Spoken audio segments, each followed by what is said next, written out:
ओमज्ञानशलाकया चक्षुरुन्मिलितं तस्मै श्रीगुरवे श्रीचैतन्यमनोभीष्टं स्थापितं येन भूतले स्वयं रूपकदा मह्यं ददाति स्वदादिकं जय श्रीकृष्ण चैतन्य प्रभु नित्यानंद श्रीद्वैतगदाधर शिवासादि गौरभक्तवृंद हरे कृष्ण कृष्ण कृष्ण हरे हरे हरे राम राम राम हरे हरे।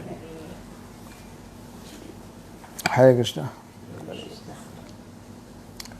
पिछली बार हमने चर्चा किया था कि आध्यात्मिक गुरु को के सामने कभी आर्गुमेंट नहीं करनी चाहिए या उनको आदेश देने का प्रयास नहीं करना चाहिए। कई बार भक्त लोग गुरु के साथ इतना फैमिलियरिटी हो जाती है, कई बार शिष्यों की इतना परिचय हो जाता है गुरु से कि कई बार शिष्य अपना दासत्व भूल जाता है कि शिष्य चाहे कितना भी बड़ा हो जाए, कितना भी महान हो, शिष्य केवल शिष्य ही रहता है। वो कभी गुरु का गुरु नहीं बन सकता। जब गुरु का शिष्य ये समझने लगे कि अब उसको भी गुरु जितना ज्ञान हो गया है और अब वो भी गुरु के समान हो गया है, अब वो भी महाराज हो गया है, वह सब समझना लगे तो समझ लेना चाहिए कि अब उसका अधपतन शुरू हो रहा है। चैतन्य महाप्रभु इस बात को लेकर के बहुत ही सावधान रहने को कहा था। मायावादी लोग क्या करते हैं, वो लोग आध्यात्मिक जीवन की शुरुआत में स्वीकार करते हैं। प्रभात एग्जाम्पल देते थे कि अगर आपको ऊपर चढ़ना है तो आप एक सीढ़ी लेते हो चढ़ने के लिए, फिर आप सीढ़ी चढ़ जाते हो तो मायावादी लोग क्या करते हैं, सीढ़ी चढ़ के फिर उस सीढ़ी को लात मार देते हैं। अब सीढ़ी की आवश्यकता नहीं है। इस तरह से आध्यात्मिक गुरु को वो लोग थोड़े समय के लिए स्वीकार करते हैं, पछी आध्यात्मिक गुरु को मानते नहीं हैं। उनको दीक्षा चाहिए आगे, तब वो उतने समय तक वो गुरु के शरणागत रहते हैं। कुछ समय के पश्चात जब उनको थोड़ा बहुत ज्ञान हो जाता है तो वो गुरु का त्याग कर देते हैं। लेकिन शास्त्र में कहा गया है कि गुरु का अवहेलना करने वाला, गुरु का आदेश का उल्लंघन करने वाला व्यक्ति यस्य अप्रसादान न गति कुतो हरि स्थाने अपराधे तारे हरि नाम। भगवान के चरणों में अगर अपराध होता है तो आप हरि नाम का जप ध्यान से करके, अधिक माला जप करके उसका निवारण हो सकता है। लेकिन गुरु के चरणों में अगर अपराध किया हो तो उसका कोई परित्राण नहीं है। परित्राण का अर्थ होता है कोई उपाय नहीं है, उससे निकलने का कोई मार्ग नहीं है। अगर कोई ये समझता है कि मैं गुरु के चरणों में अपराध करूँगा और गुरु तो पतित पावन तो वहाँ बिना के हो नहीं है, गुरु तो सबसे अधिक दयालु है, तो भगवान शायद एक बार क्षमा करे या ना करे, गुरु तो मुझे क्षमा करने के लिए ही तो उनका जन्म हुआ है। तो अगर कोई शिष्य ऐसा माने तो उसका पतन निश्चित है। जानबूझ के किया गया अपराध जो है, अपराध के जो हरि नाम के बल पे पाप करना, ये 9वां अपराध है ना। 8वां या 9वां कौन सा? 7वां अपराध है। हरि नाम के बल पे पाप करना, नाम के बल पे पाप करना जानबूझ करके। इस तरह से भगवान का जो परम प्रिय शिष्य भक्त है, आध्यात्मिक गुरु, उनके आदेशों की उल्लंघन करने का अर्थ होता है भगवान के आदेशों का उल्लंघन करना। और जो शिष्य अपने गुरु को ही शिक्षा देना चाहे, गुरु को ही सिखाना चाहे, उसका फिर कोई भविष्य हो ही नहीं सकता। कई बार हम कहते हैं कि जब आपके गुरु किसी को संदेश दे, समझ लो कि आपके गुरु इधर उपस्थित हो और कोई व्यक्ति प्रश्न कर रहा है गुरु से, तो उसका उत्तर देने का अधिकारी कौन है?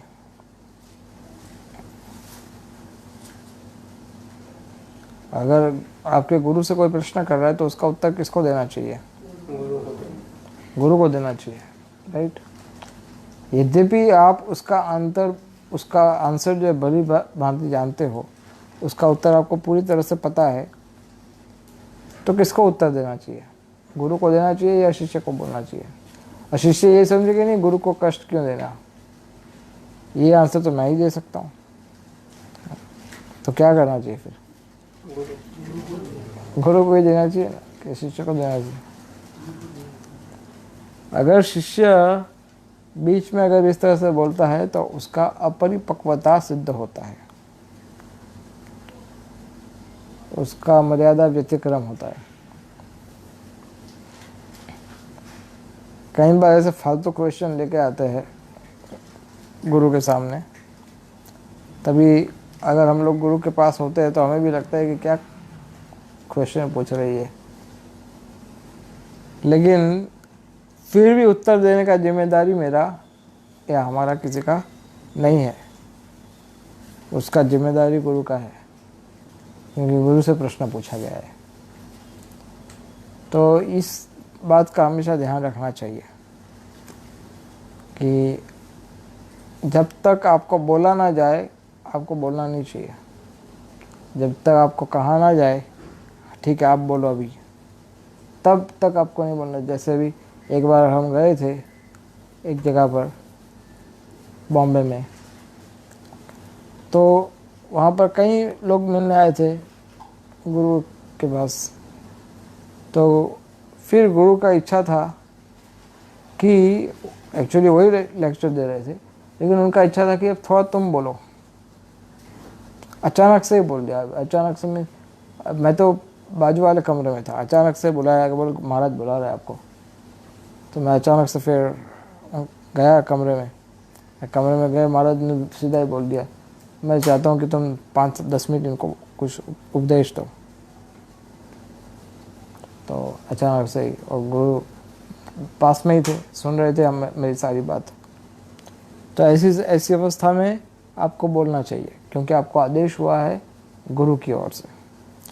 लेकिन जब तक गुरु ना बोले तब तक आपको केवल सुनना है। ये एटिकेट है, ये वैष्णवाचार है। गुरु के सामने, जैसे हमने पहले एग्जांपल लिया था आर्ग्यूमेंट्स, गुरु के साथ आर्ग्यूमेंट्स नहीं करनी चाहिए। गुरु कहते हैं कि नहीं ऐसा हो सकता है, ऐसा हो सकता है, नहीं ऐसा नहीं हो सकता, ऐसा नहीं हो सकता, नहीं गुरु माँ ये ठीक नहीं है, आप जो बता रहे हो ठीक है, लेकिन कई बार ऐसी चीज़ होती है, मेरे अनुभव में ऐसा है, कई बार हो सकता है कि जैसे आध्यात्मिक गुरु आध्यात्मिक विषय में एक्सपर्ट होते हैं, आध्यात्मिक विषय में, कृष्ण भक्ति के विषय में, लेकिन कई बार वो मेडिकल विषय में एक्सपर्ट नहीं होते। मेडिकल में उनको इतना नॉलेज नहीं होता, कई बार फाइनेंस को लेकर के इतना नॉलेज नहीं होता, कई बार टेक्नोलॉजी को लेकर के उनका इतना नॉलेज नहीं होता।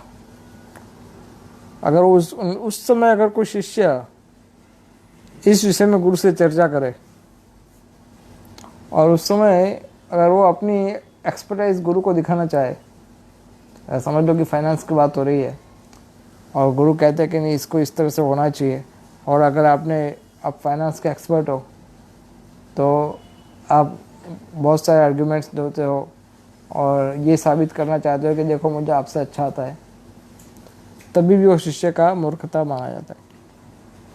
कई बार ऐसा होता है कि कई बार मेरा चर्चा हुआ टेक्नोलॉजी को लेकर के गुरु के साथ। अभी कुछ टेक्नोलॉजिकल टर्म्स गुरुजी नहीं समझ पाएंगे क्योंकि उनका टेक्नोलॉजी का उनका विषय नहीं है।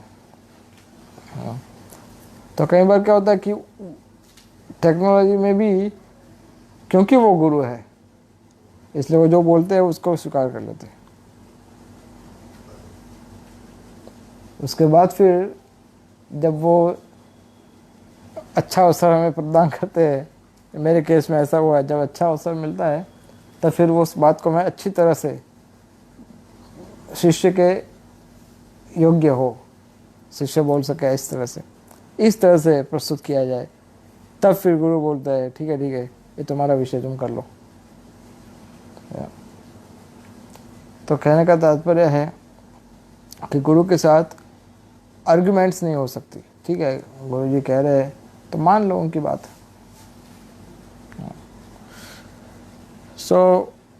हो सकता है कि शिष्य एक पुत्र के समान भी होता है, तो पुत्र जिस तरह से पिता के साथ थोड़ा बहस करता है किसी विषय पे, तो उस बहस में उसका अपमान करने का इरादा नहीं होता है, राइट। तो उस तरह से अगर शिष्य गुरु के साथ बहस करते हैं, लेकिन उस समय प्रभुपाद ने, जैसे लास्ट टाइम एग्जांपल मैंने सुना था, कि वो शिष्य भी क्वालिफाइड होना चाहिए, अर्थात सभी गुरु का सबसे प्रिय होना चाहिए, गुरु की सारी आज्ञाओं का पालन करता होना चाहिए, सभी इच्छाओं का पूर्ति, निष्ठावान होना चाहिए। ऐसा शिष्य को ये लिबर्टी शायद गुरु दे सकते हैं कि वो बहस करना चाहे तो कर सकता है किसी विषय को लेकर के, लेकिन बहस करना ये अच्छी बात नहीं है, क्योंकि अच्छा शिष्य वो माना जाता है जो गुरु के आदेश को उनकी आदेश के पहले ही समझ आए, बोलने से पहले समझ ले। वो बेस्ट डिसाइपल वही है कि गुरु क्या चाहते हैं और बोलने के बाद करे, ऐसा नहीं। कई बार क्या होता है, 20 साल पहले गुरु ने कोई आज्ञा दी है, उस आज्ञा के पीछे क्या उद्देश्य था उसको समझे बिना 20 साल से लगातार उसी आदेश का पालन करते हुए आ रहे हैं, और परिणाम क्या आएगा? 20 साल पहले आप जहाँ थे, आप 20 साल के बाद भी वहीं के वहीं रहोगे, क्योंकि गुरु के आदेश के पीछे क्या उद्देश्य था इसको आप जाने ही नहीं, इसको आप समझे ही नहीं क्यों कहना चाहते हैं, इसके विषय में वो क्या चाहते हैं। इसलिए गुरु के मनोभिष्ट को समझने का प्रयास करना चाहिए। गुरु के सामने अपनी बुद्धि का प्रदर्शन नहीं करना चाहिए कि मैं कितना बुद्धिशाली हूँ। जैसे दूसरा एक क्वालिफिकेशन शिष्य का ये होना चाहिए कि वो अपने आध्यात्मिक गुरु के सामने अपनी कोई क्वालिफिकेशन दिखाए नहीं, अपना कोई योग्यता दिखाए नहीं। योग्यता विचारे नहीं किछु नहीं पाई तुम्हारे करुणा सा। भक्तिनाथ ठाकुर कहते हैं कि योग्यता विचारे, अगर मैं योग्यता का विचार करता हूँ कि प्रयास करता हूँ मैं योग्यता क्या है मुझ में, तो मैंने बहुत रिसर्च किया, बहुत कॉन्टेम्पलेट किया, 1-2-3 घंटा तक बैठ करके लिस्ट बनाया कि मेरी कौन सी योग्यता है, मुझ में क्या क्या योग्यता है, मैं क्या कर सकता हूँ, मुझ में किस में कौन सी चीज़ मुझे अच्छी आती है, वो सारी चीज़ एक लिस्ट बनाई। और लिस्ट बनाने के बाद अंत में पता पड़ा कि हर एक चीज़ के अंत में लिखा है ये गुरु महाराज की कृपा से हुआ, ये गुरु महाराज की कृपा से हुआ, ये इनके आदेश के कारण हुआ, ये इनके कृपा के। तो अंत में परिणाम क्या हुआ? तुम्हारा करुणा सार, आपकी करुणा ही सार है, किचु कुछ योग्यता मेरी तो कुछ है ही नहीं। आप ध्यान से देखोगे तो अपनी योग्यताओं के विषय में अंत तो गत्वा आपको आपका जो मूल है वहीं पर जाएगा, गुरु के पास। तो गुरु जी ने आपको कृपा किया इसलिए हुआ ये। किचु नहीं पाई तुम्हारा करुणा सार, करुणा ना होले कांदिया तो प्राणा रखे हुआ। भक्ति सिद्धांत सरस्वती ठाकुर सबसे क्वालिफाइड डिवोटीज है, इतने विद्वान थे, जैसे मैंने आपको सब जानते ही हो आप सब। 7 साल की आयु में पूरी भगवत गीता कंठस्थ थी उनको, सोचिए, पूरी भगवत गीता 700 श्लोक पूरा कंठस्थ। बाद में तो उनको चैतन्य चरितामृत भी पूरा कंठस्थ था, श्रीमद् भागवत भी पूरा कंठस्थ था, 18,000 श्लोक, आप सोचिए, सारा कंठस्थ। चैतन्य चरितामृत पूरा हजारों श्लोक है उसमें भी कंठस्थ, पूरा याद है। सारे वेद, इतिहास, सठ संदर्भ, ये सब उनका मुखस्थ था। सब ने इतने सब श्लोकों, इतना ये तो सब स्पिरिचुअल नॉलेज। इसके अलावा वो एस्ट्रोनॉमी भी जानते थे, आकाश का विज्ञान, एस्ट्रोनॉमी भी अच्छे से जानते थे। बहुत सारी लैंग्वेज आती थी उनको, लैंग्वेज का भी बहुत नॉलेज था उनको। और इस तरह से सभी क्षेत्र में इतने विद्वान थे, बुद्धिशाली थे। तो भक्तिसिद्धांत सरस्वती जब अपने आध्यात्मिक गुरु के पास गए दीक्षा लेने के लिए, तो उनके गुरु जो थे वो अनपढ़ थे, गौरकिशोर बाबा जी महाराज। उनके गुरु ने कहा कि मुझे तो मेरा नाम अगर कोई बोले कि आपका नाम लिखो, तो मैं मेरा नाम भी नहीं लिख सकता, मुझे तो इतना भी नहीं आता, नाम लिखना भी नहीं आता मेरा, गौरकिशोर बाबा जी महाराज। और तुम कहाँ इतने विद्वान विमल प्रसाद, और मैं ठहरा एक अनपढ़ गंवार, मुझे कुछ आता नहीं, मैं तुम्हारे गुरु बनने के योग्य नहीं हूँ। मना कर दिया। तो भक्तिसिद्धांत सरस्वती महाराज ने ये नहीं कहा कि आप ऐसे कैसे मना कर सकते, देखो मैं कितना स्टार हूँ, देखो इस मुझे ये आता है, मुझे वो आता है, मुझे नहीं, कुछ भी नहीं कहा। उन्होंने घास का तिनका अपने दांत में लेकर के अपने आप को प्रस्तुत किया और कहा कि मैं मूर्ख नंबर 1 हूँ। यही चैतन्य महाप्रभु का है। महाप्रभु ने जब प्रकाशानंद सरस्वती मायावादी सन्यासी थे, तो चैतन्य महाप्रभु बनारस जाते थे। तो पहली बार जब बनारस गए तो उनको कहा कि तपन मिश्र थे और चंद्रशेखर थे, शायद चंद्रशेखर थे। तो उन्होंने कहा कि या तो हमें यहाँ से बनारस से हटाओ, या तो फिर इन लोग का उद्धार करो। बोले आपका इतना अपमान करते हैं, वो हमसे सुना नहीं जाता, वो लोग आपको पागल कहते भगवान को, हम आपसे सुन नहीं पा रहे, हम लोग क्या करें। तो महाप्रभु पहली बार आए तो कुछ बोले नहीं, चले गए। फिर वापस आते समय वृंदावन से जब वापस आए, तब फिर उन्होंने देखा कि शिष्य भक्त लोग बड़े नाराज थे, उन अपमान से सहन नहीं कर पा रहे थे। तो फिर एक सभा आयोजन हुई जिसमें सभी सन्यासियों को बुलाया गया। तो चैतन्य महाप्रभु को भी बुलाया। तो सब सन्यासी एक कमरे में, बड़े एक हॉल में बैठे हुए थे। उसमें सबका लीडर था प्रकाशानंद, और प्रकाशानंद बैठे हुए थे। और चैतन्य महाप्रभु वहाँ पर आए सही, लेकिन दरवाजे के भीतर नहीं आए। पहले के समय में ऐसा था, वो तो मैंने भी देखा, शायद आप लोगों ने भी देखा होगा। पहले के समय में घर के बाहर एक छोटा सा जगह रहता था और वहाँ पर पानी का व्यवस्था होता था। तो घर में प्रवेश करने से पहले पाँव धोने पड़ते थे। जो भी आता है, कोई भी आता है, पहले आपके गुजरात में ये पोल जो है, उसमें पोल में होता था ये सब, कि सीढ़ी ऊपर चढ़ने से पहले नीचे ही पाँव धोए जाते थे। पाँव धो के फिर घर में प्रवेश किया जाता था। यही सब जगह, भी जगन्नाथपुरी में भी सिंहद्वार के बाहर पानी धोने का व्यवस्था है, देखा आपने? सिंहद्वार के बाजू में ही है, वहाँ पर आप पाँव धो कर के आप जा सकते हो।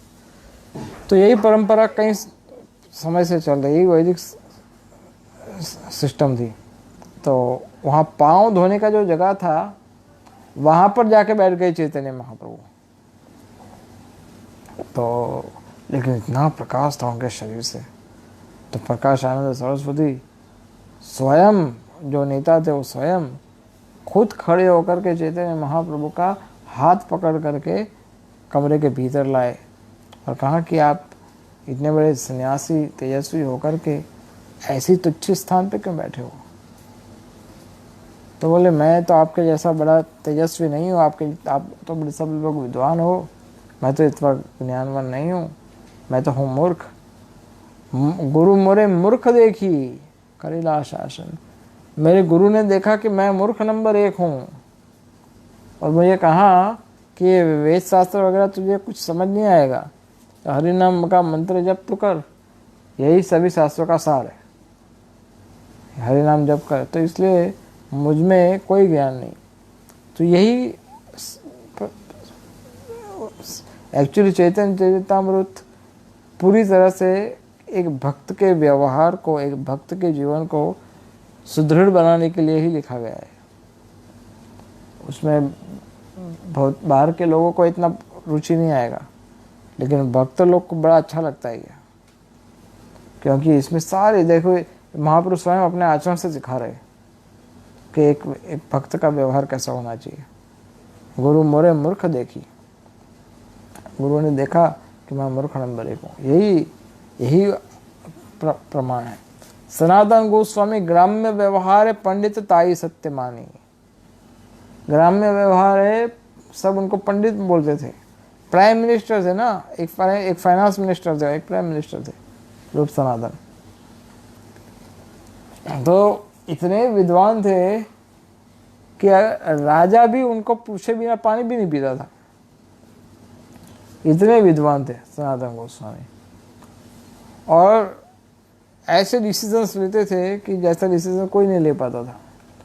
और साइकोलॉजी बहुत अच्छे से पढ़ते थे, किसी से बात करते थे उसके मन में क्या चल रहा है तुरंत समझ जाते थे। बहुत तेज, बहुत स्मार्ट थे सनातन गोस्वामी। और सब लोग उनको पंडित बोलते थे, बोले ये सनातन गोस्वामी तो पंडित है, विद्वान है, बहुत विद्वान है। तो सनातन गोस्वामी जब चैतन्य महाप्रभु के पास गए आधी रात को 2 बजे, 1-2 बजे रात को, आधी रात को चैतन्य महाप्रभु के पास मिलने गए। और आधी रात को महाप्रभु, वही दिन महाप्रभु रात को जगे थे, बाकी सब सो गए, और महाप्रभु उस दिन जगे थे रात को। तो महाप्रभु जगे तो किसी ने पूछा आप क्यों जग रहे हो, तो कहा कि मुझे कोई मिलने आने वाला है। तो कौन मिलने वाला है? तो महाप्रभु बोले, नित्यानंद को बोला कि तुम जाओ बाहर खड़े रहो, कोई आता तो भेजना इधर। नित्यानंद को खड़े रखा। आप सोचिए, भगवान ने नित्यानंद को खड़ा रखा कि स्वयं अपना प्राण नित्यानंद तो उनको बाहर रखे कि अगर वो लोग आते हैं तो तुम्हारे आचार्य लोग कहते हैं कि नित्यानंद को इसलिए बाहर रखा गया महाप्रभु के द्वारा, क्योंकि जब तक नित्यानंद प्रभु का कृपा नहीं होता है तब तक चैतन्य महाप्रभु का कृपा हो ही नहीं सकता। तो डायरेक्ट वो मेरे पास आए रूप सनातन, तो मेरे कृपा नहीं हो पाएगा उस पर। तो नियम के अनुसार पहले नित्यानंद के थ्रू ही आना पड़ेगा। तो पहले नित्यानंद को ही बाहर खड़ा कर दिया, बोले तुम खड़े रहो बाहर, जब भी कोई आए तो मेरे पास भेज देना। तो रूप सनातन पूरा काला कंबल सब लगा करके डाकू जैसे पूरा वेश बना करके आए आधी रात को। कोई इधर ऐसे, कोई डिवोटी ऐसे सड़क पेड़ के ऊपर सो रहा था, कोई पेड़ के नीचे सो रहा था, कोई ऐसे सड़क पे सो रहा था। रोज पूरा दिन कीर्तन किया था। सब लोग इतने थके हुए थे कि सब लोग सो गए थे, कहीं पर भी जहाँ जगह मिला सो गए थे। तो रूप सनातन आए आधी रात को, आकर के उन्होंने देखा कि इतना प्रकाश तेजस्वी नित्यानंद प्रभु। नित्यानंद दूर से पहचान लिया कि ये दो ही है, आधी रात को और कोई आ ही नहीं सकता। और ढूंढते ढूंढते इधर ही आ रहे सब, इधर ही बोले इधर आओ जाओ, महाप्रभु बुला रहे तुम्हें। तो वहाँ पर नित्यानंद प्रभु का आशीर्वाद लिया, फिर महाप्रभु के पास गए। तो महाप्रभु के पास गए और जाकर कहा आपना रहता ही तो किछु ही न जानी। लोग मुझे ग्राम्य व्यवहार से लोग मुझे पंडित कहते हैं, लेकिन के आमी कहने आमाई जा रहे, मैं कौन हूँ, मुझे ये प्रकार के भौतिक जो कष्ट भुगतना पड़ता है वो क्यों भुगतना पड़ता है ये भी नहीं मुझे पता, तो मैं किस तरह का पंडित हूँ। तो दांत में तिनका लेकर के गले में कपड़ा बांध करके वो गले वस्त्र में वो एक पशु की भांति अपने आप को प्रस्तुत करके महाप्रभु के शरण लिया।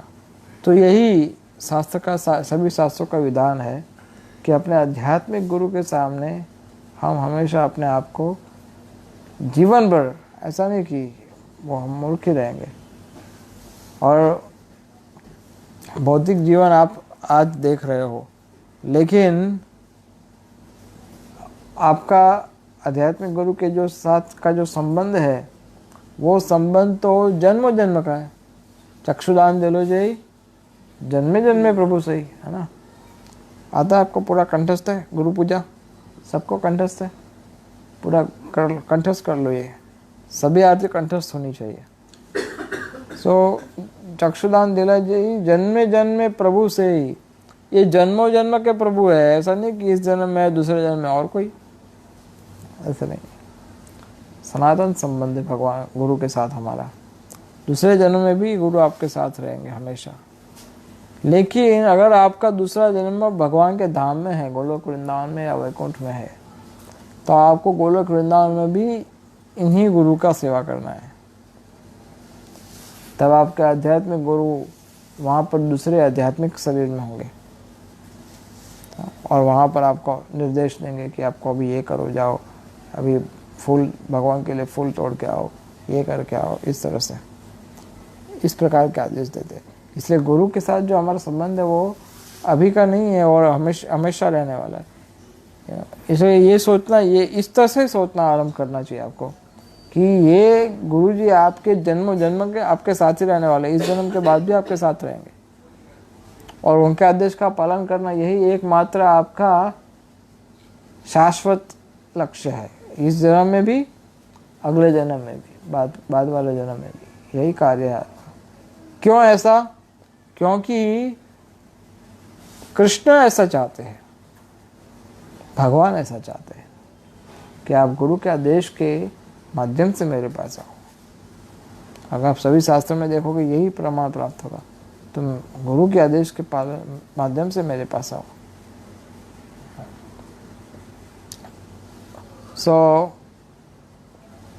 भक्तों को ये समझना चाहिए कि कभी भी अपनी योग्यताओं को, अपने अचीवमेंट्स को गुरु के सामने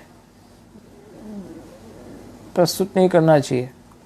आई मीन टू से कि अपने अकम्पलिशमेंट है उसके वखान नहीं करने चाहिए। तुमने जो किया है वो सब उनकी कृपा से हुआ है। कई बार होता है ना, कुछ वक्त बोलता है ऐसा, कई बार व्यास पूजा ऑफरिंग में हम देखते हैं, व्यास पूजा ऑफरिंग में होता है, देखा ना, ऐसा हुआ था, ऐसा हुआ था, ये हुआ था, वो हुआ था, मैंने ये किया, मैंने वो किया, बाद में मैंने वो किया, बाद में वो किया, और ये सब कैसे हुआ था? वो गुरु की कृपा से हुआ था। तालियां तालियां बजाओ ऐसे। तो इस तरह से अपने वखान नहीं करने चाहिए गुरु के सामने। एक बार तो गुरु जी से खुद ही बोल दिया व्यास पूजा के दिन, ठीक है गुरु के विषय में बोलो, अपने विषय में मत बोलो। माइक में खुद ही बोल दिए, अपने विषय में मत बोलो, गुरु के विषय में बोलो।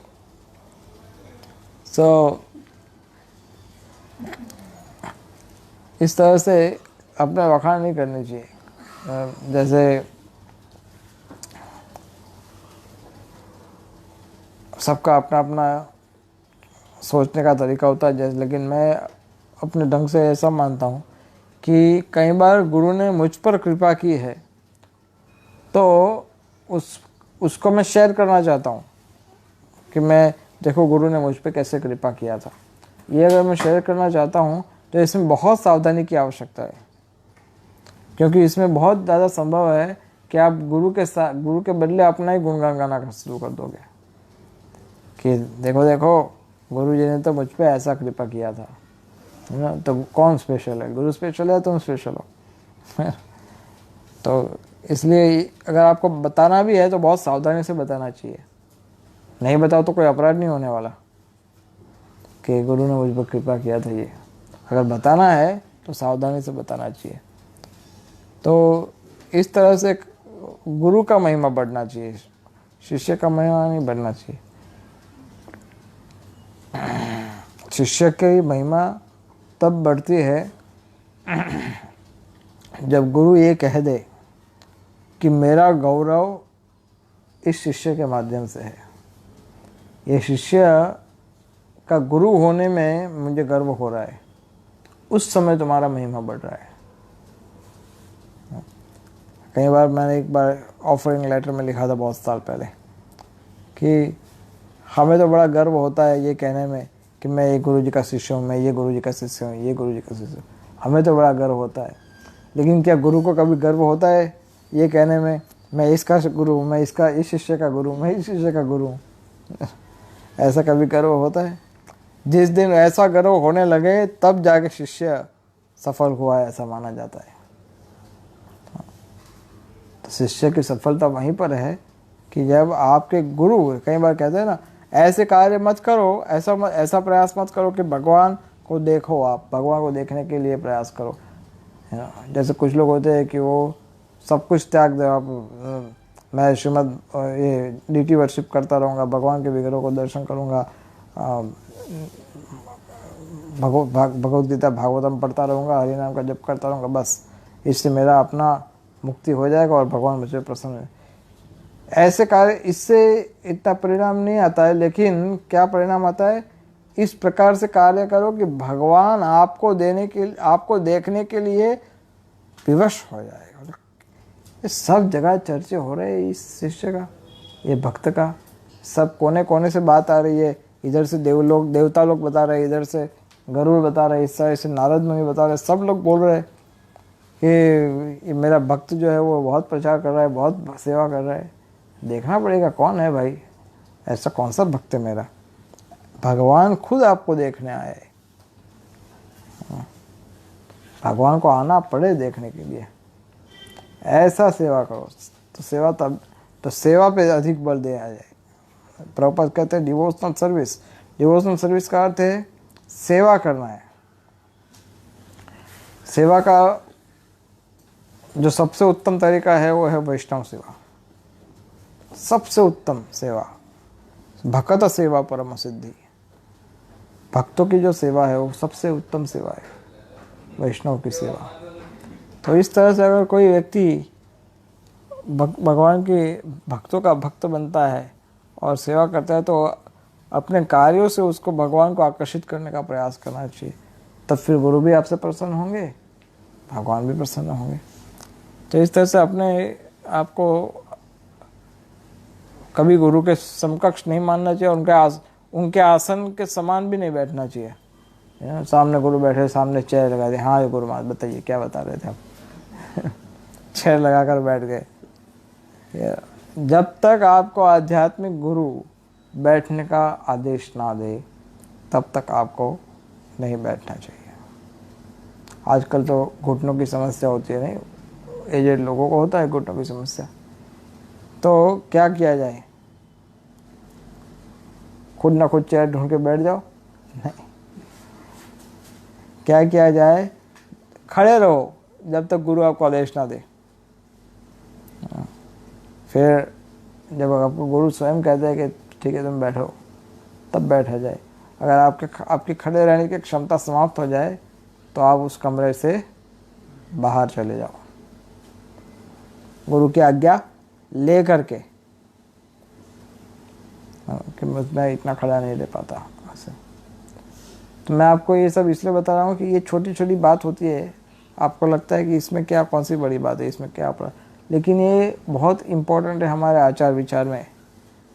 ये आवश्यक है कि हमारा आचरण बिल्कुल शास्त्र के अनुसार होना चाहिए।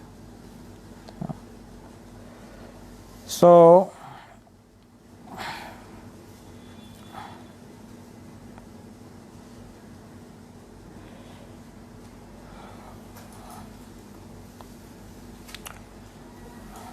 संक्षेप में एग्जाम्पल एक दो पॉइंट बता देता हूँ आपको, जो कि कभी भी दूसरे आध्यात्मिक गुरुओं के साथ गुरु की आज्ञा के बिना अधिक समय बिताना नहीं चाहिए। दूसरे आध्यात्मिक गुरुओं के साथ आपके आध्यात्मिक गुरु की परमिशन लिए बिना। क्यों ऐसा? कई बार ऐसा होता है कि एक बार एक भक्त था, अपने गुरु का लेक्चर सब सुनता था, लेकिन उसको ऐसा था कि उसको अधिक ज्ञान की इच्छा है, अधिक उसको स्कॉलर बनने का इच्छा था, विद्वान बनने का इच्छा। तो उसने और किसी आध्यात्मिक गुरु का संपर्क किया, उनका एसोसिएशन करना शुरू कर दिया, उनकी यात्राओं में चला गया, उनके लेक्चर सुनना शुरू कर दिया, ये सब करना शुरू कर दिया। तो परिणाम क्या हुआ कि अपने आध्यात्मिक गुरु का परमिशन भी नहीं लिया, और बाद में तो जब उनके आध्यात्मिक गुरु के लेक्चर होता है तो इग्नोर करना शुरू कर दिया। और उनके गुरु का लेक्चर का तो नहीं बैठेगा, दूसरे गुरु का लेक्चर का तो बैठेगा, है ना, खुद के गुरु के लेक्चर में नहीं बैठता था, है ना। ऐसा कई बार देखा जाता है। और उसके गुरु अपने गुरु की व्यास पूजा में नहीं जाएगा, दूसरे गुरु की व्यास पूजा में जाता है। आई हैव सीन दैट, देखा ऐसे मैंने। तो और ऑफ कोर्स ये सब इसका अर्थ ये नहीं है कि वो उसके हृदय में कोई परिणाम नहीं, लेकिन ये धीरे धीरे धीरे उस भक्त का क्या हुआ, ये दूसरे किसी भक्त की बात कर रहा हूँ मैं, तो वो भक्त का क्या हुआ कि उसका गुरु के प्रति जो श्रद्धा है वो कमज़ोर होता गया, और कमज़ोर होते होते कि उसका प्रेम चला गया, विश्वास चला गया गुरु के ऊपर से, और गुरु के साथ का जो संबंध था वो भी ओझल हो गया।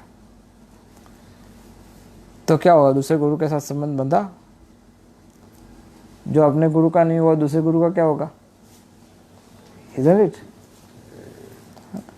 तो परिणाम यह आया कि उसके गुरु के चरणों में अपराध करना शुरू किया और माया के चंगुल में फंस गया, भक्ति वक्ति सब कुछ छोड़ करके चला गया। इसलिए कभी गुरु की आज्ञा के बिना ऐसे उल्टे सीधे कार्य नहीं करना चाहिए। एक भक्त को टेंपल का मैनेजर बनाया गया था, तो प्रभुपाद के आदेशों को जनरली नियम ऐसा है कि किसी को भक्त को भी मैनेजर, प्रेसिडेंट, वाइस प्रेसिडेंट, ऐसा कोई भी बड़ी सेवा होती है मैनेजमेंट को लेकर के, तो उसको जनरली ये सब पढ़ना पड़ता है कि प्रभुपाद जी ने ये संचालन को लेकर के क्या क्या आदेश जारी किए थे। ये सब पढ़ना पड़ता है कि प्रभुपाद ने कहाँ कहाँ क्या लिखा है। जैसे फॉर एग्जांपल प्रभुपाद ने कहा कि मैनेजमेंट का सबसे पहला सिद्धांत है कि मिनिमम कैश ट्रांजेक्शन 0 हो जाए तो बेस्ट, कैश ट्रांजेक्शन होने ही नहीं चाहिए। ये संचालन का एक नियम है, प्रभुपाद ने बताया था। कैश का कोई ट्रांजेक्शन नहीं। अभी तो आपकी सरकार, मोदी सरकार भी ये लाना चाहती है, नो कैश ट्रांजेक्शन, राइट, कि इससे करप्शन को सीधा ही इम्पैक्ट होता है इसके ऊपर, कैश। तो प्रभुपाद ने ये बताया था कि इस्कॉन में कैश ट्रांजेक्शन नहीं होना चाहिए, जितना हो सके उतना कम करो। तो ऐसे अनेक प्रभुपाद ने संचालन को लेकर के अनेक नियम दिए हैं प्रभुपाद ने, तो वो सब पढ़ना चाहिए। तो भक्त एक था ऐसा, वो पढ़ना ब्रह्मचारी था, तो ऐसे पढ़ने लगा। लेकिन बाद में उसको लगा कि मैं अगर प्रेसिडेंट बनूंगा तो एकदम सुपर होना चाहिए, सब कुछ हाई फाई होना चाहिए, एकदम परफेक्ट, कोई कॉर्पोरेट जैसा होना चाहिए एकदम। तो उसने क्या किया, उस व्यक्ति ने स्टीफन कोवे करके एक बड़ा व्यक्ति है, स्टीफन कोवे, और उसने एक किताब लिखा है 7 हैबिट्स करके मैनेजमेंट को लेकर के। तो उसने वो किताब पढ़ना शुरू कर दिया, और उस किताब से मैनेजमेंट के जो फॉर्मूलाज और फंडामेंटल्स है वो सब यूज़ करना शुरू किया उसने मैनेजमेंट में।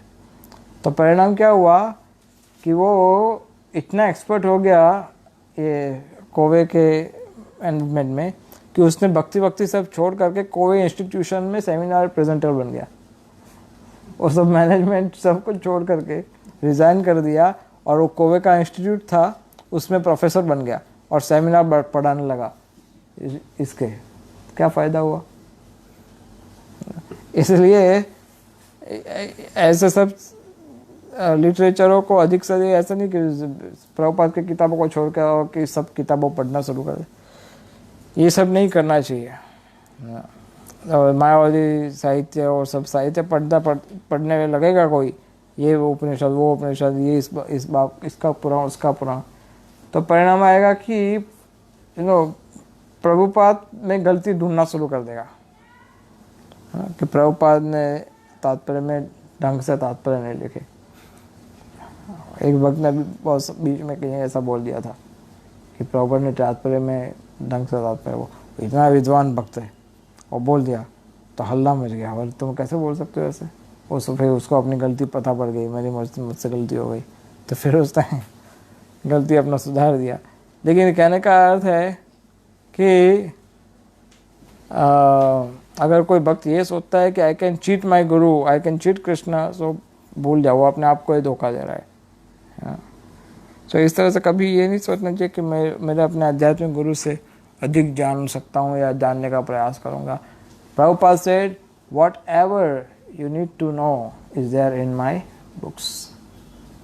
तुम्हें जितना जानने का आवश्यकता है वो सारा सब कुछ, जो जितना भी आपको जानने की आवश्यकता है वो सब मैंने अपनी किताबों में रखा हुआ है। इसका अर्थ क्या हुआ? प्रभुपाद ने अपना जीवन का अधिक समय किताबों में लिखने में दिया है। मीन्स आपको जो जानने की आवश्यकता है वो प्रभुपाद के किताबों के बाहर है ही नहीं, सब कुछ इसमें ही है। और अगर कुछ बात है तो वो आपके जानने की आवश्यकता नहीं है। सो इस तरह से हमें गुरु के प्रति हमारा व्यवहार इम्प्रूव करना चाहिए। नेक्स्ट टाइम हम चर्चा करेंगे गुरु के गुरु भाइयों के साथ क्या व्यवहार होना चाहिए। So we stop here.